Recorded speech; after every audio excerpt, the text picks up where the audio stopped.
معاشی محاذ پر کامیابیوں کا سفر جاری۔ وزیراعظم شہباز شریف اور army chief general Asim Munir کی مشترکہ کوششیں رنگ لانے لگیں۔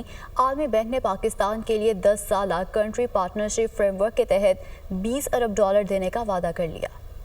عالمی بینک $20 ارب کا 3/4 حصہ IDA کے ذریعے فراہم کرے گا۔ بقیہ رقم international bank for reconstruction and development کے تحت فراہم کی جائے گی۔ توسیع فریم ورک 6 کلیدی ترقیاتی شعبوں پر توجہ مرکوز کرے گا۔ انٹرنیشنل فائنانس کارپوریشن کی طرف سے اضافی فنڈنگ سے کنٹری پارٹنرشپ فریم ورک کی تکمیل ہوگی۔ CPF کا مقصد چائلڈ اسٹینڈنگ کو کم کرنا، موسمیاتی تبدیلیوں کی روک تھام، سیکھنے کے نتائج کو بہتر بنانا، صاف پانی کی فراہمی، جامع ترقی کے لیے عوامی وسائل اور پرائیویٹ سرمایہ کاری کو بڑھانا ہے۔ مخصوص اہداف میں ٹیکس ریونیو کو GDP کے 15% سے زائد کرنا، قابل تجدید توانائی کی صلاحیت میں 10 گیگا واٹ کا اضافہ، 12 ملین طلبہ کو معیاری تعلیم اور 50 ملین افراد کو صحت کی سہولیات فراہم کرنا شامل ہے۔ کنٹری پارٹنرشپ فریم ورک میں 60 ملین افراد کو صاف پانی اور صفائی ستھرائی کی سہولیات کی فراہمی بھی شامل ہے۔ 30 ملین افراد کے لیے غذائی تحفظ کو مضبوط بنانا اور 30 ملین خواتین تک مانع حمل کی رسائی کو بڑھانے جیسے اہداف شامل کیے گئے ہیں۔ ذرائع کے مطابق سیلاب اور دیگر آفات یا خطرات سے نمٹنے کے لیے اہداف مقرر کیے گئے ہیں، جن سے 75 ملین افراد مستفید ہوں گے۔